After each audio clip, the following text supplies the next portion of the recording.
ভাঙনের ঝুঁকিতে থাকা খুলনার উপকূলীয় ৫ কিলোমিটার এলাকায় নির্মাণ করা হচ্ছে স্থায়ী বেড়িবাঁধ। বেশ কয়েকবার সংস্কার করা হলেও এবারের জলোচ্ছ্বাসে পুনরায় ভেঙে যায় অস্থায়ী বাঁধটি। স্থায়ী বাঁধের কাজ শেষ হলে স্বস্তি মিলবে এলাকাবাসীর। খুলনা থেকে শেখ লিয়াকত হোসেনের রিপোর্ট, জানাচ্ছেন সোহেল আহমেদ। খুলনার উপকূলীয় ৫ কিলোমিটার এলাকা জুড়ে কাজ শুরু হয়েছে স্থায়ী বেড়িবাঁধ নির্মাণের।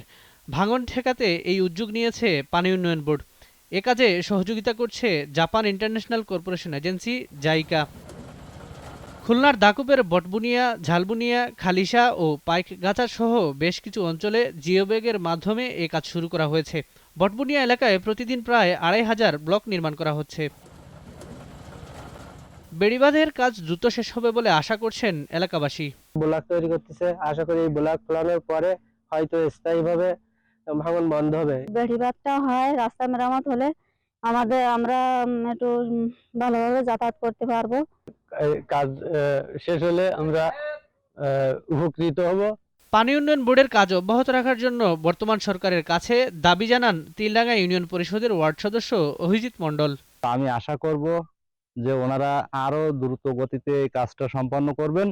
টেকসই এ বাঁধ দুর্যোগ প্রতিরোধ করতে পারবে বলে মন্তব্য করেন পানি উন্নয়ন বোর্ডের এই নির্বাহী প্রকৌশলী। জাইকার অর্থায়নে ডিআরএমইপি ডিজাস্টার রিস্ক ম্যানেজমেন্ট এনহ্যান্সমেন্ট প্রজেক্টের আওতায় ফোল্ডার নাম্বার ৩১-এ আমাদের 3.75 কিলোমিটার মতো স্থায়ী নদী শাসনের কাজ চলমান আছে। প্রকল্পে যে বাঁধগুলো হবে সেটা সম্পূর্ণ টেকসই এবং স্থায়ী বাঁধ হবে। বাঁধের কাজ শেষ হলে ঘূর্ণিঝড় ও জলোচ্ছ্বাসের প্রকোপ থেকে রেহাই পাবে উপকূলবাসী। Sohel Ahmed, GTV news.